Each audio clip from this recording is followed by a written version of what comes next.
యస్య నహాంకృతో భావో బుద్ధిర్యస్య నా లిప్యతే హత్వాపి స ఇమాం లోకన్ నహంతి న నిబధ్యతే యదా యదా హి ధర్మస్య గ్లానిర్భవతి భారత అభ్యుత్థానం అధర్మస్య తదాత్మానాం సృజమ్యహం. సినిమాలో నాకు బాగా నచ్చిన మాట ఒకటి ఉంటుంది, గర్భగుడిలో ఊరకొక్క ఉచ్చపోస్తే అది ఆ గుడికి చేటు కాదని. శ్రీహరి నీడలో బతుకుతున్నారు, ఆయన ఎవరైనా బెదిరించినా ఏమైనా చేద్దాం అనుకున్నా వాళ్ళే తుడిచి పెట్టుకుపోతారు. చిలుకూరు బాలాజీ టెంపుల్లో మొన్న జరిగిన ఇన్సిడెంట్ గురించి మాట్లాడాలంటే కొంచెం జాగ్రత్తగా మాట్లాడాలి. ఇన్ఫాక్ట్ దీని గురించి మాట్లాడొద్దు, ఇది రిస్క్ అని అన్నారు నాకు. కానీ ఆ గుడి అర్చకులు ఎవరైతే ఉన్నారో రంగరాజన్ గారు, ఆయనకు జరిగింది నిర్భయంగా మాట్లాడగలగాలి. మనం పుట్టి పెరిగిన ఈ నేల సనాతన ధర్మాన్ని, అలాంటి ఆయనకి ఇలా జరిగినప్పుడు నాలాంటి ఒక సగటు వ్యక్తి మాట్లాడకపోతే ఎలా? నాకు ఎటువంటి భయం లేదు, ఆంజనేయ స్వామి నాతో మాట్లాడిస్తున్నారు అని నేను అనుకుంటున్నాను కాబట్టి చాలా బలంగా మాట్లాడుతున్నా. ఒక 30 మంది చిలుకూరు బాలాజీ టెంపుల్కి వెళ్ళి మొన్న శుక్రవారం వాళ్ళు రిలీజ్ చేసిన క్లిప్స్ ఏవైతే ఉన్నాయో, మనం మొత్తం మాట్లాడదాం, మొత్తం ఎక్స్ప్లెయిన్ చేస్తాను. కానీ వాళ్ళు రిలీజ్ చేసిన క్లిప్స్ ఏవైతే ఉన్నాయో వాటిని చూసి మనం ఖచ్చితంగా ఖండించాలి. అక్కడ ఏం జరిగిందో కూడా మనం చాలా బలంగా మాట్లాడాలి. ఎందుకంటే ఒక వ్యక్తి మీద జరిగిన దాడి కాదు, ఇది ధర్మం మీద జరిగిన దాడి. రంగరాజన్ గారు అంటే మామూలు వ్యక్తి కాదు కదా. ఆయన తండ్రి గారు హైందవ ధర్మానికి ఏదైతే చేశారో మనం ఒక్కొక్కటిగా మాట్లాడదాం. అలాంటి ఆయన్ని కూర్చోపెట్టేసి మనకు ఆ వీడియోలో ఏదైతే కనబడుతుందో దాని గురించి మాట్లాడదాం. మనం దాని వెనకాతలా కట్ చేసి మధ్యలో ఏముందో మనకు తెలియదు. బట్ అలాంటి అతన్ని ఆయన ఏవేవో క్వశ్చన్స్ వేసి ఆయన చెప్పకపోతుంటే ఒక 30 మంది గుమ్ముగూడి చుట్టూ బ్రాహ్మణుడు ఆయన బూటు కాళ్ళతో ఆయన ఇంట్లోకి వెళ్ళి బక్క చిక్కిన ప్రాణిని దొరికా నేను అంటారు. ఆయన అంటున్న మాట ఇది. సో ఈ లోపలికి వెళ్ళిన వాళ్ళు ఎవరు? వాళ్ళు స్థాపిద్దాం అనుకునే రామరాజ్యం ఏంటి? వాళ్ళు ఈయన నుంచి ఏం కోరుకున్నారు? ఈయన ఏది ఇవ్వలేదు. ఈ చిలుకూరు బాలాజీ టెంపుల్ గురించి శ్రీ సౌందరరాజన్ గారు, రంగరాజన్ గారు దేని గురించి అయితే పోరాడుతున్నారు, మీరు ఇవాళ కూడా మీరు చిలుకూరు టెంపుల్లోకి వెళ్ళండి, మీకు హుండీలు కనబడవు. మీకు అంత స్వచ్ఛంగా పనిచేస్తున్నారు. అంతెందుకు దాడి చేయడానికి ఎవరైతే వచ్చారో తన ఇంటికి బూటుకాళ్ళతో దాడి చేయడానికి వస్తే ఒక గుంపు, ఈ వీరరాఘవరెడ్డికి సంబంధించిన గుంపు ఎవరైతే ఉన్నారో వాళ్ళు కూడా సొంత పిల్లల్లా చూసి మాట్లాడుతున్నారు. ఆయన అంత ఏం తప్పు చేశారు? అంత హ్యూమిలియేట్ చేయాల్సిన అవసరం ఏమొచ్చింది? ఆయన ఏమంత తప్పు చేశారు? మీరు ఆయన్ని హ్యూమిలియేట్ చేసాం, ఆ వీడియోని రిలీజ్ చేసి అని మీరు అనుకుంటుంటే, రంగరాజన్ గారు లాంటి ఒక అర్చకుడిని హ్యూమిలియేట్ చేస్తే అది అతన్ని హ్యూమిలియేట్ చేస్తున్నట్టు కాదు, హైందవ ధర్మాన్ని అవమానించినట్టే. సో మీ ముందు ఆ రోజు ఏం జరిగిందో అక్కడ మొత్తం చెప్తా, సౌందరరాజన్ గారు రాసిన లెటర్ తో సహా. ఆయన ఇప్పుడు కొంచెం ధైర్యం కూడగట్టుకొని బయటకు వచ్చి చెప్తున్నారు అక్కడ ఏం జరిగిందో. అది మీ అందరి ముందు పెట్టడం నా బాధ్యత. సాక్షాత్తు శ్రీ ఆంజనేయ స్వామి నాతో మాట్లాడిస్తున్నాడని నేను అనుకుంటున్నా. నేను ఇదేం ప్రిపేర్ అవ్వలేదు, ఏది వచ్చినా ఫిల్టర్ లేకుండా వస్తుంది. తప్పులు ఏమైనా ఉంటే కొంచెం క్షమించండి. అండ్ కొత్తగా వచ్చిన వాళ్ళు ఎవరున్నా మన నుంచి ఇలాంటి వీడియో రోజుకి ఒకటి వస్తుంది. అండ్ ఇది ఇంకా చాలా ముఖ్యమైన వీడియో, మనందరం తెలుసుకోవాల్సిన వీడియో. నా నుంచి వచ్చే వీడియో ఏది మిస్ అవ్వకుండా చూడాలనుకుంటే కింద కనబడే సబ్స్క్రైబ్ బటన్ నొక్కి పెట్టుకోండి. సబ్స్క్రైబ్ చేశారుగా? డన్. ఆ రోజు 7th February మీరు సీసీటీవీ ఫుటేజ్ ఒకసారి చూడండి. ఒక 30 మంది ఒకే రకమైన వస్త్రాలు వేసుకొని లోపలికి వస్తున్నారు. ఇది మనకి ఫస్ట్ రిలీజ్ అయిన వీడియో. ఇది కొంచెం బ్లర్ అయి ఉంది. ఎవరైతే పంతులు గారితో మాట్లాడుతున్నారో ఆయన రంగరాజన్ గారు కాదు. సో ఈయన వీరరాఘవరెడ్డి అని ఎవరైతే ఉన్నారో ఆయన కొంచెం గెడ్డం అది ఉంది. ఆయన చాలా సాత్వికంగానే స్టార్ట్ చేశారు. రామరాజ్యం అని మేము ఒకటి స్థాపిస్తున్నాం, దానికి మీ టెంపుల్ నుంచి మాకు కొన్ని రిక్వెస్ట్లు ఉన్నాయి. ఆ రిక్వెస్ట్ ఏంటో వాయిస్ అంత క్లియర్ గా లేదా పర్టికులర్ వీడియోలో, బట్ నా వరకు నాకు అనిపించింది ఏంటంటే 2 ప్రైమరీ రిక్వెస్ట్లు ఉన్నాయి. మేము ఇక్ష్వాక వంశీకులం, మేము అందులో రకరకాల గోత్రాలు ఉంటాయి. ఎవరైతే గుడికి దర్శనానికి వస్తారో వాళ్ళ గోత్రాలు మీరు తెలుసుకొని, క్షత్రియుల్లో ఈ గోత్రాలకు సంబంధించిన వాళ్ళు ఎవరున్నారో వాళ్ళని మాకు రికమెండ్ చేయండి, లేదా వాళ్ళకి రామరాజ్యం గురించి చెప్పండి అనేది ఒకటైతే. రెండోది మోస్ట్ ప్రాబబ్లీ ఆర్థికంగా కూడా మాకు సాయం చేయండి. We're here to uplift and establish రామరాజ్యం అనేది వాళ్ళ పాయింట్.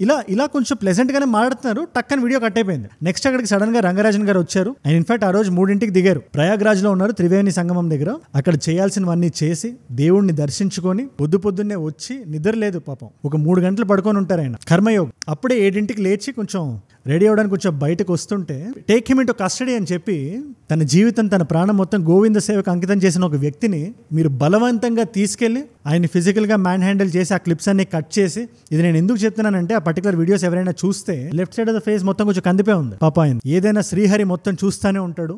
వాళ్ళు కొన్ని పాయింట్స్ లేవనెత్తారు, బట్ ఇక్కడ మీకు ఒక సిచ్యువేషన్ నేను ఎస్టాబ్లిష్ చేయాలి. ఆయన ఇంట్లో ఆయన కింద కూర్చొని ఉన్నారు, ఆయన చుట్టూ జనాలు ఉన్నారు. వీరరాఘవరెడ్డి అనే అతను అక్కడ చైర్ మీద కూర్చొని ఉన్నాడు. ఆయన ఎడం వైపు, ఆయన ఫేస్ లో ఉండే ఎడం వైపు మొత్తం కందిపోయి ఉంది. ఆ 2 కళ్ళలో ఒక కళ్ళు కూడా ఎర్రగా అయిపోయి ఉంది. అప్పుడు కూడా ఆయన రండి నాయన కూర్చోండి మాట్లాడదాం మనం అంటున్నాడు. ఆయన నాకు ఒక విషయం చెప్దాం అనిపిస్తుంది, అన్ని సంవత్సరాలు దైవ సేవ చేస్తే తప్పితే అంత పేషెన్స్ ఒక వ్యక్తికి ఉండదు. నేను ఇవాళ మీకు దొరికాను నాయన, బక్క చికెన్ ప్రాణిని, నేనేం చేయగలుగుతాను నాయన అని అడుగుతున్నాడు ఆయన. వీళ్ళ పాయింట్ ఆఫ్ వ్యూ ఏంటి? మేము అడిగిన దాన్ని మీరు ఇమీడియట్ గా అగ్రీ చేయలేదు, మేము అడిగింది మాకు ఇమీడియట్ గా ఇచ్చేయండి. అదేంటంటే ఆ వీడియోలో అంత క్లియర్ గా లేదు సౌండ్ పరంగా, బట్ ఇవి అడిగారని నేనైతే అనుకుంటున్నాను. ఈ ఇక్ష్వాక వంశీకులకు సంబంధించింది ఒకటైతే, కొంచెం ఆర్థిక సాయం ఇంకొకటి అని. బట్ వాళ్ళు కొంచెం రాడికల్ గా మాట్లాడడం ఈయనకు నచ్చలేదు. రామరాజ్యాన్ని మనం కాన్స్టిట్యూషనల్ గానే ఎస్టాబ్లిష్ చేయాలి. సనాతన ధర్మం అంటే అది మైండ్ కి సంబంధించింది, పుస్తకాలకు సంబంధించింది కాదు.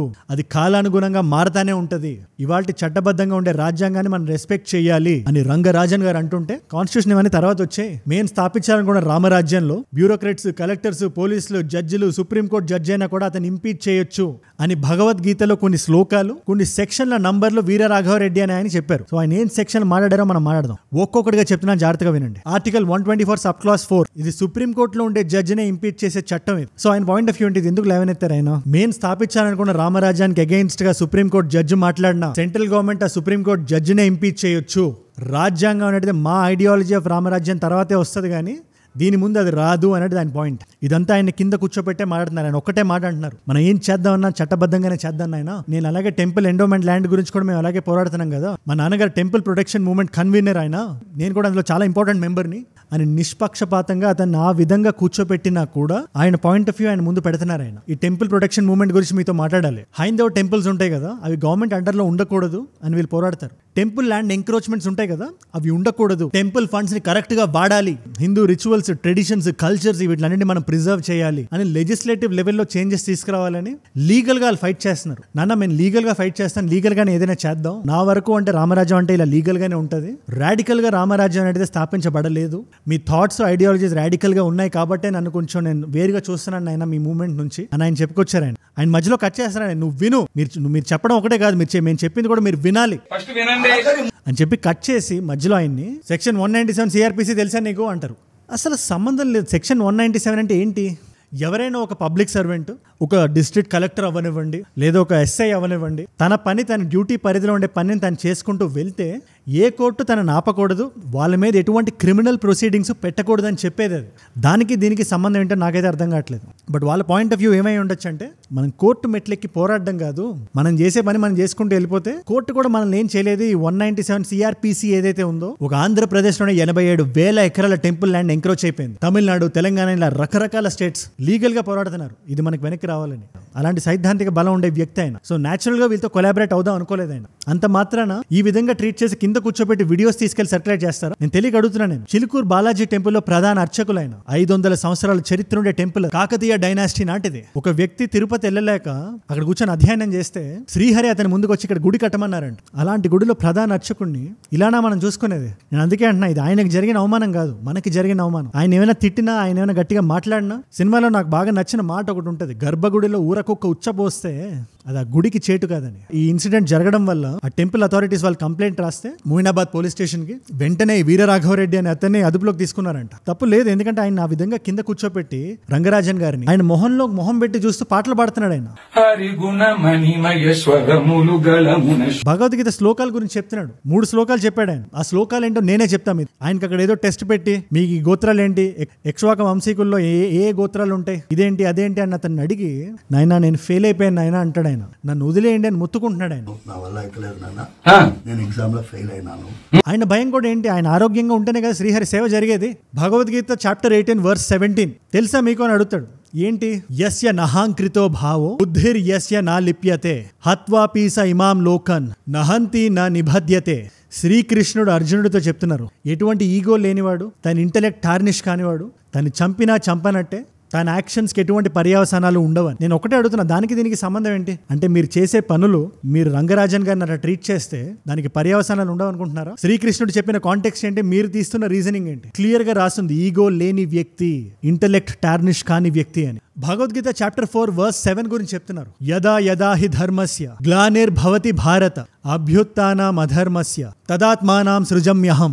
ఎక్కడైతే ధర్మం కూలిపోతుందో, అధర్మం చెలరేగుతుందో, ఓ అర్జున ఆ రోజు నేను వస్తా. ఈ భగవద్గీత శ్లోకానికి మీరు రంగరాజన్ గారికి చేసిన దానికి ఏంటండి సంబంధం? సంబంధం లేదు, ఎప్పటికీ ఉండదు. ఒక భారతీయుడుగా రంగరాజన్ గారికి నేను క్షమాపణ చెప్దాం అనుకుంటున్నాను, మనందరం చెప్పాలి. అట్ ద సేమ్ టైం ఆయన చేసిన మంచి ముందు ఆయన ఇమేజ్ మీద ఒక చిన్న మరక కూడా పడలేదు. ఆయన చేయాల్సిన చాలా ఉంది. కర్మయోగ ఆయన గోవింద సేవలో ఉన్నారు. శ్రీహరి కాపాడుకోకుండా ఉంటారా? అండ్ నేను నమ్మేది ఒకటే, వైలెన్స్ అనేది దేనికి ఆన్సర్ కాదు. రామరాజ్యం రావాలంటే చట్టబద్ధంగానే రావాలి. దానికి శ్రీ రంగరాజన్ గారి లాంటి వాళ్ళు మనకి కావాలి. చివరిగా వెళ్ళిపోయేటప్పుడు ఉగాది వరకు మీకు టైం ఇస్తున్నాము. మేము ఏదైతే మా సంస్థ గురించి మిమ్మల్ని అడిగామో దానికి మీరు ఒప్పుకోవాలి. ఒప్పుకొని పక్షంలో నేను రాను, నా వాళ్ళు వస్తారు, చేసే పని చేసి వెళ్ళిపోతారు అని చెప్పి వెళ్ళారు.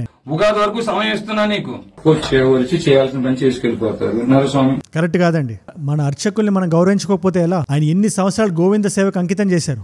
ఆయన్ని మనం బెదిరించలేం. శ్రీహరి నీడలో బతుకుతున్నారు. ఆయన ఎవరైనా బెదిరించినా ఏమైనా చేద్దాం అనుకున్నా వాళ్ళే తుడిచి పెట్టుకుపోతారు. సో వాళ్ళు చెప్పిన వాళ్ళు కొంచెం జాగ్రత్తగా ఉండాలి. నాకు అనిపించింది, నేను చాలా బలంగా చెప్పాను. దీని మీద మీ అభిప్రాయం ఏంటి నాకు కింద కామెంట్స్ లో రాయండి. బట్ దాంతో పాటు మీరు ఇక్కడ దాకా నా వీడియోలో వచ్చారంటే నా వీడియోస్ మీకు ఒక వాల్యూ వాల్యూని యాడ్ చేస్తున్నాయి. Thank you so much for that. మీరు ఇస్తున్న వాచ్ టైమ్ అండ్ రిటెన్షన్ ఏదైతే ఉందో ఇలా బలంగా మాట్లాడడానికి నన్ను ప్రేరేపిస్తుంది. నాకు 2 ధైర్యాలు, ఒకటి ఆంజనేయ స్వామి, 2 మీరు. అదే ధైర్యంతో మాట్లాడతాం, ధర్మం వైపు నిలబడి మాత్రమే మాట్లాడతాం. సో కొత్తగా వచ్చిన వాళ్ళు ఎవరున్నా రోజు వచ్చే నా వీడియో మిస్ అవ్వకుండా చూడాలనుకుంటే కింద కనబడే సబ్స్క్రైబ్ బటన్ నొక్కి పెట్టుకోండి. Subscribe చేశారుగా, done. అండ్ మీకోసం 2 వీడియోస్ పెడుతున్నా నేను. నెక్స్ట్ కూడా నా వీడియోస్ ఏదైనా చూద్దాం అనుకుంటే నిన్న మొన్న చేసినవి. ఒకటి ఒక హ్యూమన్ సైన్స్ ఎక్స్పెరిమెంట్ గురించి. లాస్ ఏంజలస్ కాలిఫోర్నియాలో బ్రయన్ జాన్సన్ అనే వ్యక్తి చనిపోకుండా ఉండాలి అని అతని ప్రయత్నాలు అతను చేస్తున్నాడు. ఆ వీడియో గురించి ఏమైనా చూద్దాం అనుకుంటే ఆ పర్టికులర్ వీడియో ఇక్కడ ఉంది. లేదా ఢిల్లీ ఎలక్షన్ రిజల్ట్స్ వచ్చినాయి కదా, దాంట్లో అరవింద్ కేజ్రీవాల్ గారు ఘోర పరాజయం చెందారు. సో ఆ పర్టికులర్ ఎలక్షన్స్ గురించి ఏమైనా తెలుసుకుందాం అనుకుంటే ఆ పర్టికులర్ వీడియో ఇక్కడ ఉంది. మీకు ఏ వీడియో ఇంట్రెస్ట్ ఉంటే ఆ వీడియో మీరు చూడండి. రంగరాజన్ గారు లాంటి అర్చకులే మనకి బలం. మనందరం కలిసి పెరగాలి, కలిసి ఎదగాలి. Let us all grow together. Let us all rise together. Rise above adharma. Rise above violence. Rise above hate. ఏ జూడ్ అంటే మనం. జై హింద్, జై భారత్, జై ఆంజనేయ. ఓం నమో వెంకటేశాయ.